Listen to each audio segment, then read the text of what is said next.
Hello friends, स्वागत है आप सभी का हमारे चैनल चलो फिल्म सुने में। आज हम एक्सप्लेन करने जा रहे हैं केजीएफ चैप्टर 2 को। तो let's roll up the intro और चलो फिल्म सुने। तो कहानी शुरू होती है आनंद से, जो कि चैप्टर 1 में केजीएफ की पूरी स्टोरी सुना रहे होते हैं। यहाँ पर अब आनंद को हार्ट अटैक आ चुका होता है और हॉस्पिटल में उनसे मिलने के लिए उनका बेटा विजेंद्र आता है। और अब क्योंकि ये कहानी सिर्फ आधी ही कंप्लीट हुई है और हर कोई इस कहानी को पूरा जानना चाहता है, तो उस जर्नलिस्ट के कहने पर विजेंद्र आगे की कहानी को कंप्लीट करने के लिए आनंद के ऑफिस में जाता है। यहाँ पर बहुत ढूंढने के बाद उन्हें केजीएफ चैप्टर 2 की स्टोरी मिल जाती है और सीन एक बार फिर से फ्लैशबैक में शिफ्ट हो जाता है, जहाँ पर रॉकी के गरुड़ा को मारने के बाद सभी लोग रॉकी के सपोर्ट में आ गए होते हैं और वो सभी नॉर्मल लोग जो अब तक केजीएफ में काम कर रहे थे, वो लोग गरुड़ा के आदमियों से फाइट करते हैं और फाइनली रॉकी केजीएफ को जीत लेता है। अब यहाँ पर जब बाद में गरुड़ा के सारे पार्टनर्स आते हैं तो उन्हें ऐसा लगता है कि शायद विराट यहाँ पर राज्याभिषेक कर रहा होगा अपना, पर अब यहाँ पर रॉकी उन्हें आकर के बताता है कि विराट को उसने पहले ही मार दिया है और अब केजीएफ का नया ओनर रॉकी है। यहाँ पर एंड्रयू राजेंद्र देसाई के साथ कमल भी होता है, जो कि बहुत ज़्यादा उछल रहा होता है। तो रॉकी उसी वक्त उसे वहीं पर शूट कर देता है और इसके बाद सभी लोग बिल्कुल शांत हो जाते हैं। यहाँ पर वो ज़बरदस्ती रीना को भी पकड़ करके ले आता है, जो कि काफ़ी गलत होता है। और अब यहाँ पर वो रीना को अपने साथ में ही रखेगा और कोई भी उसके अगेंस्ट नहीं जा सकता है। तो रीना के पिता भी कुछ नहीं कर पाते और खुद रीना, जिसे कि गुस्सा हो रहा होता है, वो भी शांत रहती है। यहाँ पर अब केजीएफ के लोगों की लाइफ पहले से ज़्यादा सुधर गई होती है। उन्हें अच्छा खाना मिल रहा होता है, अच्छे कपड़े मिल रहे होते हैं और अच्छा घर भी उनके लिए बनाया जा रहा होता है। तो वो सभी लोग रॉकी को अपना देवता मानते हैं। अब नेक्स्ट सीन में यहाँ पर रॉकी वनराम के पास में जाता है, जहाँ पर वनराम पहले गरुड़ा का बहुत बड़ा वाला राइट हैंड था, पर अब यहाँ पर वनराम को बांध करके रखा गया होता है। रॉकी बोलता है कि वो वजीर को नहीं मार सकता, वरना फिर चीज़ों को चलाएगा कौन। मतलब कि रॉकी यहाँ पर वनराम को रॉकी के साथ मिल करके काम करने के लिए बोलता है, जिसके लिए वनराम पहले तो मना कर देता है, पर बाद में जब रॉकी अपने दूसरे आदमियों के पास में जाता है जिन्हें की शूटिंग बिल्कुल भी नहीं आती है, तो फिर वहाँ पर रॉकी वनराम को बुलाता है और वनराम यहाँ पर बहुत ही अच्छा निशाना लगा लेता है और इसके बाद वो रॉकी की जॉब को भी एक्सेप्ट कर लेता है और ये बोलता है कि उन्हें सिक्योरिटी को पहले से ज़्यादा बढ़ाना होगा और वो सभी लोगों को ट्रेनिंग भी देगा।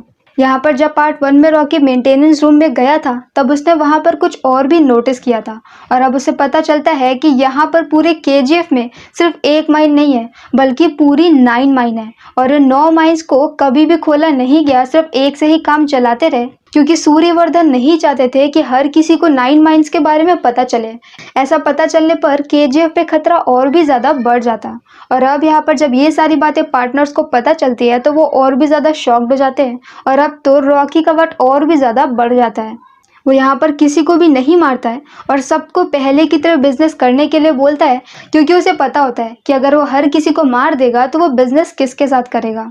पर अब यहाँ पर जो 8 नई माइनें ओपन हुई थी, उसके अंदर कोई भी वर्कर जाने से बहुत ज़्यादा डर रहा होता है। तो यहाँ पर रॉकी आता है और अब वहाँ पर वो खुद ही माइन के अंदर जाता है और काम करने लगता है। ये देख करके बाकी सबको भी मोटिवेशन मिलता है और सभी लोग अंदर चले जाते हैं। यहाँ पर राजेंद्र प्रसाद और एंड्रू, ये दोनों ही रॉकी की तरक्की से परेशान हो जाते हैं और वो चाहते हैं कि कैसे भी करके रॉकी को रोक दिया जाए और रॉकी को रोकने का काम रमिका कर सकती है। रमिका एक बहुत ही स्ट्रॉन्ग पॉलिटिशियन होती है और ऐसा माना जाता है कि वो एक डिक्टेटर टाइप की होती है, जो कि हर किसी पे अपना पावर बना करके रखती है। यहाँ उनकी टीम में एक पॉलिटिशियन भी होता है जिसका नाम होता है नारायण। तो अब वो लोग ये चाहते हैं कि वो लोग नारायण को पीएम की पोस्ट से हटा दे और वहाँ पर रमिका आ जाए, क्योंकि अगर रमिका आएगी तो फिर रॉकी बर्बाद हो जाएगा। इसीलिए वो लोग एक ऐसी वोटिंग का प्लान करते हैं जहाँ पे सभी पॉलिटिशियन नारायण के अगेंस्ट में वोट देंगे और उसे पीएम के पद से हटा दिया जाएगा और इसी के साथ उसकी सरकार भी गिर जाएगी। पर जब तक यहाँ पर ये सब हो, उससे पहले वहाँ पर दूसरी तरफ केजीएफ में माइनिंग के दौरान उन्हें एक बहुत बड़ी स्वॉर्ड मिलती है, जिसे देख करके सभी लोग डर जाते हैं। ये तलवार होती है अधीरा की, जिसे कि गरुड़ा ने मरवा दिया था। पर अब हम यहाँ पर नेक्स्ट सीन में अधीरा को जिंदा देखते हैं, क्योंकि वो यहाँ पर गरुड़ा के मरने का वेट कर रहा था और अब वो फाइनली अपना केजीएफ लेने के लिए वापस आएगा। अधीरा यहाँ पर अपनी टीम को इकट्ठा करता है और केजीएफ के आउटपोस्ट 1 पर अटैक कर देता है। इस पे वहां पर मौजूद सभी लोग मारे जाते हैं और इसके बाद अधीरा वहां से निकल जाता है। ये उसके लिए बस एक शुरुआत होती है। और अब अगर कोई भी केजीएफ से बाहर सोने का ट्रक लेकर के निकलेगा तो अधीरा उसे मार देगा। यहाँ पर जो पार्टनर्स होते हैं वो भी जा करके अधीरा से ही मिल जाते हैं और अब उनका प्लान ये होता है कि कैसे भी करके रॉकी को केजीएफ से बाहर लेकर के आए। इसके लिए वो जानबूझ करके राजेंद्र प्रसाद को शूट कर देते हैं। और अब ये न्यूज़ सुनने के बाद राजेंद्र प्रसाद की बेटी रीना तुरंत ही केजीएफ से निकल जाती है अपने पिता से मिलने के लिए। जब ये बात रॉकी को पता चलती है तो रॉकी भी उसके पीछे पीछे चला जाता है। आगे जा करके रीना को किडनैप कर लिया जाता है और अब रीना अधीरा के लोगों के पास में होती है। रॉकी यहाँ पर उसे बचाने के लिए जाता है और एक बहुत ही अच्छा सा एक्शन सीन होता है। पर अब यहाँ पर अधीरा जो कि दूर से ही रॉकी के ऊपर निशाना लगा के रखता है वो रॉकी को शूट कर देता है। पर इसके बाद भी मौका होने पर भी वो रॉकी को जान से नहीं मारता है क्योंकि उसने देखा था कि केजीएफ के लोगों के मन में रॉकी के लिए बहुत ज़्यादा इज्जत थी और विश्वास था और वो चाहता था कि ऐसी टूटी फूटी हालत में जब रॉकी वापस जाएगा तो सबका विश्वास टूट जाएगा। और अब जब यहाँ पर घायल घायल रॉकी केजीएफ में वापस जाता है तो सबका सच में विश्वास खत्म हो जाता है। यहाँ दूसरी तरफ मुंबई में शेट्टी और बाकी सारे वो लोग जो कि रॉकी से नफरत करते थे वो लोग रॉकी के सपोर्टर को जानबूझ के मरवा देते हैं। साथ में अगर कोई भी ट्रक केजीएफ से बाहर निकलता है तो अधीरा उसके सभी लोग को मार के उनकी लाशें वापस भेज देता है। इसकी वजह से सभी लोग बहुत ज़्यादा डर गए होते हैं और अब केजीएफ के अंदर सिर्फ 8 दिन का खाना बचा होता है। और इस सब के बीच में रॉकी अभी भी बीमार होता है और अभी भी वो पूरी तरह से ठीक नहीं हो पा रहा था कि तभी उसे शेट्टी कॉल करता है और कॉल करके उसे धमकी देता है और बदतमीजी भी करता है। ये सुन करके रॉकी को गुस्सा आता है और अब वो अपने चाचा को कॉल करता है। ये चाचा उसके मुंह बोले चाचा होते हैं जिनके साथ वो मुंबई में रहता है। वो उनसे एक आखिरी हेल्प मांगता है और इसके बाद वो अपने हेलीकॉप्टर बुलाते हैं और काफ़ी सारा सोना लेकर के रीना के साथ दुबई चला जाता है। ये देख करके हर केजीएफ में रहने वाले को ये लगता है कि रॉकी यहाँ पर डर करके उन सबको छोड़ करके भाग गया है। पर असल में रॉकी दुबई जाता है खलील से मिलने के लिए। वो यहाँ पर खलील के साथ अपनी मीटिंग करता है और उसे बिजनेस ऑफर करता है कि वो अफ्रीका से डायरेक्टली उसका सोना इंडिया में लेकर के आएगा। पहले तो खलील इसके लिए मना कर देता है क्योंकि रॉकी की अपनी हालत भी खराब होती है। पर अब यहाँ पर खलील को पता चलता है कि रॉकी ने अपने चाचा से बोल करके अपने दूसरे सपोर्टर्स को बुलवा करके उस हर इंसान को मरवा दिया है जो कि मुंबई में खलील के सपोर्ट में था। साथ में यहाँ पर खलील जिन गार्ड्स को अपना गार्ड समझ रहा था उसमें से आधे गार्ड रॉकी के होते हैं। यहाँ पर अब खलील के साथ डील फिक्स करके रॉकी वापस से केजीएफ की तरफ आता है और वनराम से ये कह देता है कि सारे ट्रक्स को बाहर निकालो। यहाँ पर दूसरी तरफ अधीरा उसका वेट कर रहा होता है और जैसे ही वो ये देखता है कि रॉकी यहाँ पर वापस आ गया है और उसके पीछे ट्रक्स भी हैं, उसके सभी लोग रॉकी की तरफ को अपनी गन पॉइंट कर देते हैं कि तभी वहाँ पर ट्रक के अंदर से बहुत सारे रॉकी के आदमी निकलते हैं जिनके पास बहुत अच्छी अच्छी गन्स होती है, जिनके सामने अधीरा की सस्ती गन टिक नहीं पाती है। और फाइनली उसके काफ़ी सारे आदमी मारे जाते हैं और एक तरह से यहाँ पर अधीरा की हार हो जाती है। रॉकी चाहता तो उसे मार सकता था लेकिन वो उसे छोड़ देता है। साथ में वो नारायण की सरकार को भी गिरने से बचा लेता है अलग अलग पॉलिटिशियंस को धमकी दे करके। अब इस तरह से यहाँ पर उसका बिजनेस बहुत ज़्यादा बढ़ जाता है क्योंकि वो लगातार पूरी 9 माइन से सोना निकाल रहा होता है और इसके बाद वो बॉम्बे में जाकर के शेट्टी को भी मार देता है। और इस तरह से यहाँ पर कुछ साल बीत जाते हैं और अब वक्त आ जाता है अगले इलेक्शन का। नारायण यहाँ पर रॉकी से मिलकर के ये बोलता है कि उसे रमिका को मारना होगा, अगर रमिका जिंदा रही तो फिर वो केजीएफ को बर्बाद कर देगी। पर अब यहाँ पर रॉकी ये बोलता है कि वो औरतों और बच्चों पर हाथ नहीं उठा सकता कि अगर किसी औरत को गुस्सा आ रहा हो तो उसके ऊपर अटैक करने के बजाय उसके सामने हाथ जोड़ना बेहतर होता है। इसके बाद इलेक्शन का रिजल्ट भी आ जाता है और रमिका जीत जाती है। जीतते यहाँ पर बहुत सारे लोग रमिका को केजीएफ के बारे में और रॉकी के बारे में पूरी स्टोरी बताते हैं और अब हमें यहाँ पर पता चलता है कि इतने सालों के बीच में रॉकी ने केजीएफ का डेवलपमेंट बहुत ज़्यादा हाई लेवल पर कर दिया होता है और वो लोग जो वहाँ पर कीड़े जैसी ज़िंदगी जी रहे होते हैं अब उनके पास काफ़ी अच्छे घर होते हैं। पर अब ये सब कुछ पता चलने के बाद रमिका ये बोलती है कि कुछ भी करके पूरे इंडिया में रेड डाल दो लेकिन कहीं से भी रॉकी के अगेंस्ट में प्रूफ लेकर के आओ और उसे अरेस्ट करो। और इसके लिए वो एक स्पेशल टीम भी बना देती है। दूसरी तरफ हम यहाँ पर केजीएफ में आनंद को देखते हैं। वही आनंद जो कि मूवी के फर्स्ट पार्ट में स्टोरी सुना रहा होता है, वो यहाँ पर अभी यंग होता है और वो चिप करके केजीएफ की फोटोज क्लिक कर रहा होता है। उसे रॉकी के हाथ में पकड़ लेते हैं और उसे रॉकी के सामने लेकर के जाते हैं। यहाँ पर रॉकी उससे इम्प्रेस हो जाता है क्योंकि वो एक नॉर्मल सा लेखक होने के बाद भी काफी ज्यादा ब्रेव होता है। तो रॉकी यहाँ पर उसे सामने से कहता है कि वो रॉकी की स्टोरी लिखे और सब कुछ बिल्कुल सच सच लिखे। इसके बाद यहाँ नेक्स्ट सीट में पुलिस अलग अलग जगह पे छापे मार रही होती है, लेकिन कहीं से भी उन्हें कुछ भी नहीं मिलता है। उन्हें सिर्फ एक जगह से एक सोने का बिस्किट मिलता है जिसे कि वो पुलिस स्टेशन में जमा कर लेते हैं।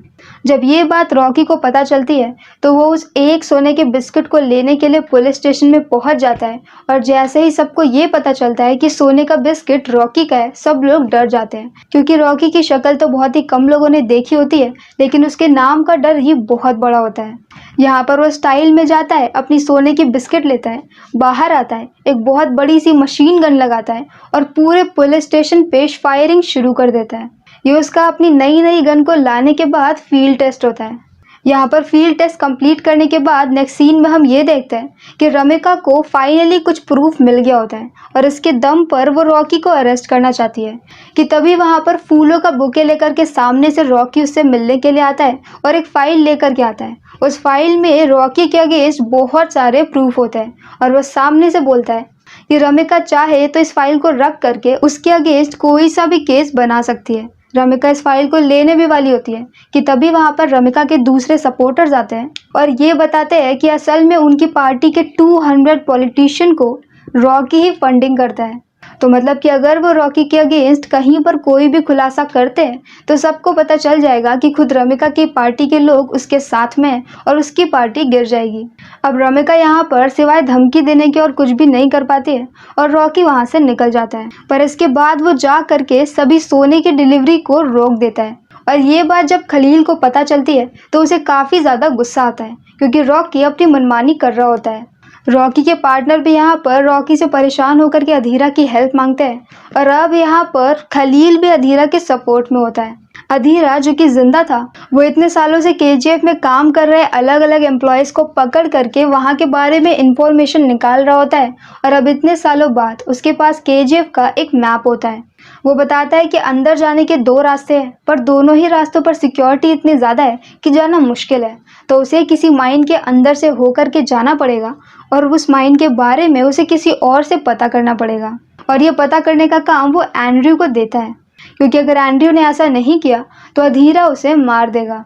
और अब यहाँ पर वो अपनी माँ की बॉडी को वहाँ से निकलवा लेता है जहाँ पर सालों पहले उन्हें दफन किया गया था और अब वो उनकी एक अच्छी सी समाधि बनवाता है और वहाँ पर अपने नशेड़ी पिता को काम पर रख लेता है। उसके पिता जो कि जिंदा थे वो बहुत ज्यादा नशेड़ी होते और कभी भी अपनी वाइफ का और बच्चे का ख्याल नहीं रखा होता है, इसलिए अब उन्हें बची हुई पूरी उम्र उसकी माँ की समाधि की सफाई करनी होगी। अब ये सब कुछ देख करके फाइनली रीना भी उससे इम्प्रेस हो जाती है और उन दोनों की शादी हो जाती है।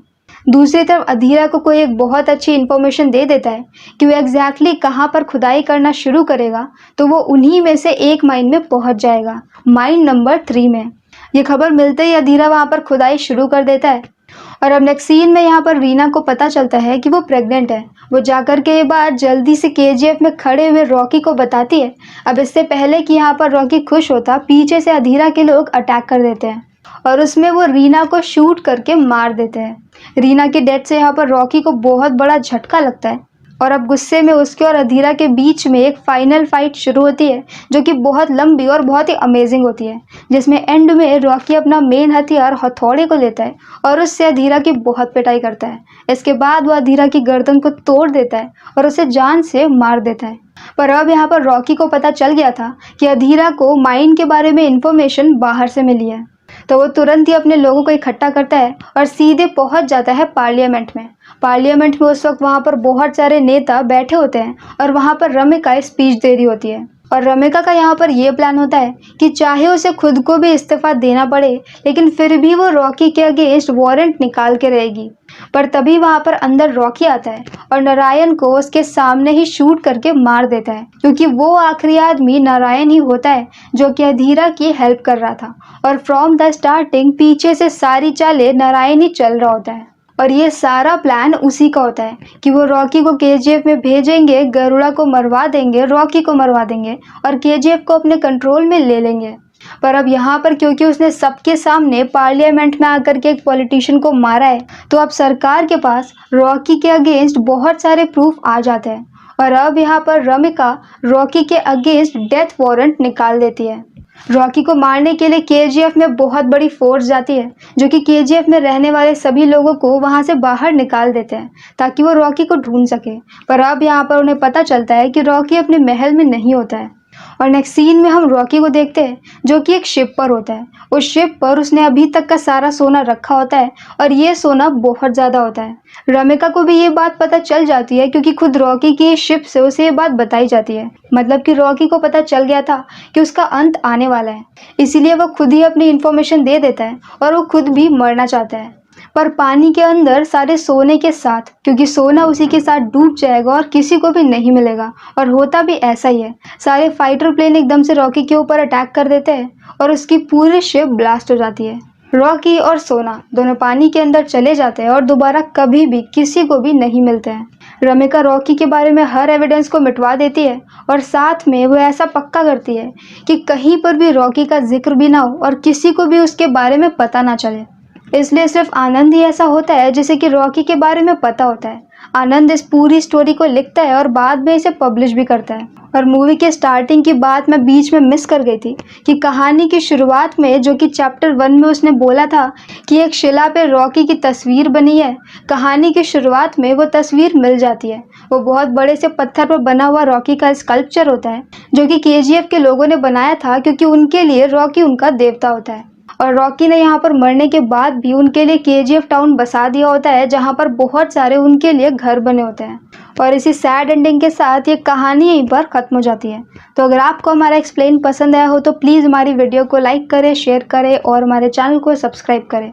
तो मिलते हैं नेक्स्ट वीडियो के साथ। Bye bye.